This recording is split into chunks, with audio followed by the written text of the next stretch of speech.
రేవంత్ రెడ్డి గారి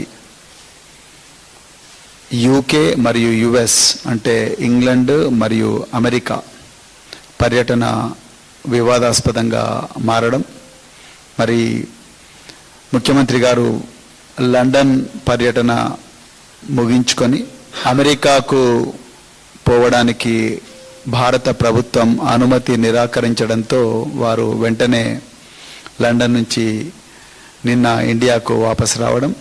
వచ్చిన తర్వాత మరి వారు జనరల్గా పాశ్చాత్య దేశాల నుంచి ఇండియాకు వచ్చినప్పుడు జెట్ ల్యాగ్ ఉంటుంది. మరి ఆ జెట్ ల్యాగ్ అవన్నీ లేకుండానే మరి ఏకంగా సచివాలయానికి వచ్చి వారు ప్రెస్ మీట్ పెట్టడం, మరి దాంట్లో అసలైన విషయం చెప్పకుండా యథావిధిగా రేవంత్ రెడ్డి గారు అటెన్షన్ డైవర్షన్ చేస్తూ మరి తెలంగాణ ప్రజలందరి చెవుల్లో మళ్ళీ పూలు పెట్టే ప్రయత్నం వారు చేయడం, మరి ఇవన్నీ కూడా ప్రజలకు నిజాలు చెప్పే ప్రయత్నం చేయకుండా మళ్ళీ అటెన్షన్ డైవర్షన్ చేసే ప్రయత్నం చేసిండ్రు. కాబట్టే ఇవాళ భారత రాష్ట్ర సమితి మళ్ళొకసారి తెలంగాణ ప్రజలకు నిజాలు చెప్పాలని నిర్ణయించుకున్నది. అందుకొరకే ఈ మీడియా సమావేశం పెడుతున్నాం. మొట్టమొదట గౌరవ ముఖ్యమంత్రి గారికి 30 నెలల పాలన తర్వాత సడన్గా తెలంగాణ ముఖ్యమంత్రిని గుర్తు రావడం, అదేవిధంగా తెలంగాణ ప్రజల ఆత్మగౌరవం గుర్తుకు రావడం చాలా ఆశ్చర్యంగా ఉన్నది. మరి వారికి ఇప్పటికైనా తెలంగాణ ముఖ్యమంత్రి నేను తెలంగాణ ప్రజల ఆత్మగౌరవం దెబ్బతిన్నదని చెప్పడం మరి వారికి హృదయపూర్వక ధన్యవాదాలు. మరి అదేవిధంగా మరి ముఖ్యమంత్రి గారు ప్రెస్ మీట్ అంటే తెలంగాణలో పాలన ఎంత అస్తవ్యస్తంగా ఉంది, క్యాబినెట్లోనే ఒకరికి సయోధ్య లేదు అనేది నిన్న ప్రెస్ మీట్ జరిగిన విధానం చూస్తేనే తెలిసిపోతుంది. దాని తర్వాత నేను సబ్జెక్ట్కి వస్తా. మరి ముఖ్యమంత్రి డైరెక్ట్గా లండన్ నుంచి వచ్చి తెలంగాణ ప్రజల ఆత్మగౌరవం దెబ్బతిన్నదన్న విషయం మీదనే మరి ప్రెస్ మీట్ పెడితే, మరి ముఖ్యమంత్రిలో ఉండే క్యాబినెట్ కొలీగ్సే ముఖ్యమంత్రి పత్రికా సమావేశం అంటే మీడియా సమావేశం గురించి ఏమాత్రం సమాచారం లేకుండా ఉంటున్నారా? ఒకటే సచివాలయం, మరి క్యాబినెట్ సబ్ కమిటీ సమావేశంలో ఉన్నారు అని చెప్తున్న ఈ ఉత్తమ్ కుమార్ రెడ్డి గారు, మల్లు బట్టి విక్రమార్క గారు మీడియా సమావేశం అయిన తర్వాత 10 నిమిషాలకు మీడియా సమావేశం మధ్యలోకి వచ్చి కూర్చోవడం అంటే, ముఖ్యమంత్రి పత్రికా సమావేశం పెడుతుంటే కూడా క్యాబినెట్ కొలీగ్స్ కూడా ఎవరు రాని పరిస్థితి. ఈ విధమైన పరిస్థితి ఇవాళ తెలంగాణలో ఉన్నది. అంటే క్యాబినెట్లోనే సయోధ్య లేదు ఒక విషయం మీద. అది రెండో విషయం. ఇక అతి ముఖ్యమైన విషయం ఏంటయ్యా అంటే, మరి ముఖ్యమంత్రి గారు ఈ పొలిటికల్ క్లియరెన్స్ ఇవ్వలేదు అన్న మిషతోని నిన్న పెట్టడం జరిగింది. మరి వారు దాంట్లో భాగంగానే ఇందులో నేను కాంగ్రెస్ పార్టీ, వారు భారత ప్రభుత్వం బీజేపీ, అందుకొరకు ఆ బేసిస్ మీదనే the political clearance is declined అని చెప్పే ఒక రెస్పాన్స్ నాకు భారత ప్రభుత్వం నుంచి వచ్చింది.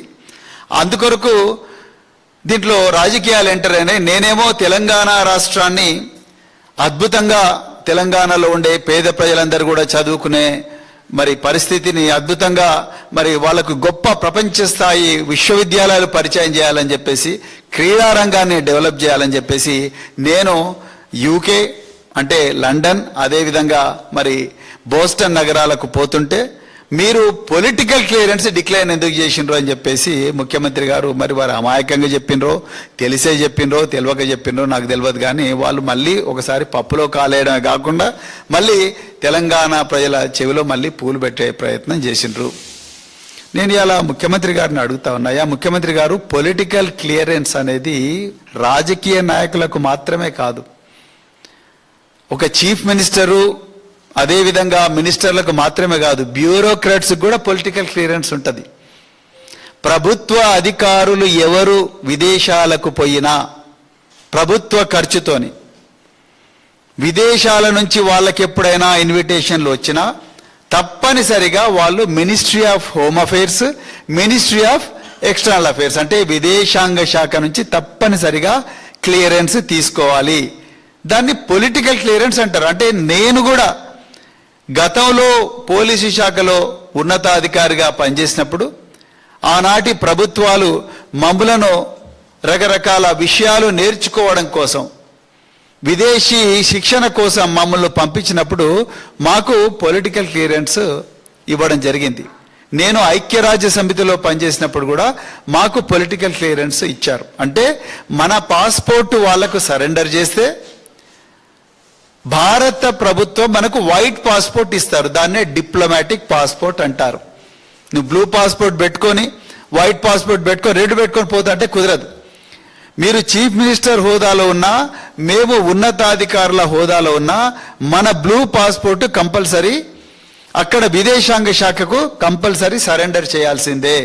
చేస్తే అప్పుడు నీకు వైట్ పాస్పోర్ట్ ఇస్తారు. ఆ వైట్ పాస్పోర్ట్ అంటే డిప్లొమాటిక్ పాస్పోర్ట్. అంటే ఎవరికి లేనన్ని ప్రివిలేజెస్ మీకు ఉంటాయి ఇమిగ్రేషన్లో. సో ఆ డిప్లొమాటిక్ పాస్పోర్ట్ రావాలంటే తప్పనిసరిగా మినిస్ట్రీ ఆఫ్ ఎక్స్టర్నల్ అఫైర్స్లో 15 రోజుల ముందరనే మీరు అప్లై చేయాలి. 15 రోజుల ముందర మీరు అప్లై చేసిన తర్వాత, ఇది స్టాండర్డ్గా వస్తున్న ప్రొసీజర్, దాదాపు 15-20 సంవత్సరాల నుంచి ఇదే ప్రొసీజర్ ఉంది. మీరు 15 రోజుల కన్నా అంతకన్నా ముందరనే అప్లై చేసి మీరు ఏ కార్యక్రమాలు చేయడం కోసం వెళుతుంటే ఆ కార్యక్రమాల వివరాలన్నీ కూడా ఆ వెబ్సైట్లో EPOLClearance.gov.in అని చాలా క్లియర్గా ఉంటుంది. దాంట్లో మీరు అప్లోడ్ చేస్తే అది భారత విదేశాంగ శాఖకు పోయి వాళ్ళు అక్కడి నుంచి మీరు ఏ ఏ దేశాలకు పోతున్నారో ఆయా దేశాల రాయబార కార్యాలయాలకు వీటిని పంపించి వీళ్ళు నిజంగా పోతున్నవి మనకు విదేశాంగ విధానానికి అక్కడి దేశాల విధానానికి మనకి ఏమైనా కాన్ఫ్లిక్ట్ ఉందా, పరస్పర విభేదాలు ఉన్నాయా, దీనివల్ల భారత సార్వభౌమత్యానికి కానీ భారత ఆర్థిక వ్యవస్థకు కానీ లేకపోతే భారత రాజకీయ వ్యవస్థకు కానీ ఏమైనా ఇబ్బంది అవుతుందా, లేకపోతే దీనివల్ల లాభాలేంటి నష్టాలేంటని వాళ్ళు అక్కడుండే రాయబారులందరూ కూడా బేరీజు వేసిన తరువాతనే పొలిటికల్ క్లియరెన్స్ వస్తుంది. దీనికి అంతటి కూడా టైం పడుతుంది. కాబట్టి 15 రోజుల ముందరనే మీరు అప్లై చేయమని చెప్తారు.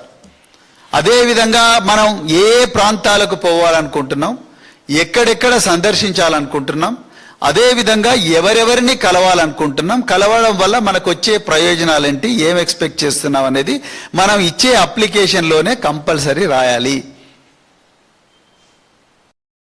దాని తర్వాతనే పొలిటికల్ క్లియరెన్స్ వస్తుంది. పొలిటికల్ క్లియరెన్స్ వచ్చిన తర్వాతనే మీరు టికెట్లు బుక్ చేసుకుంటారు.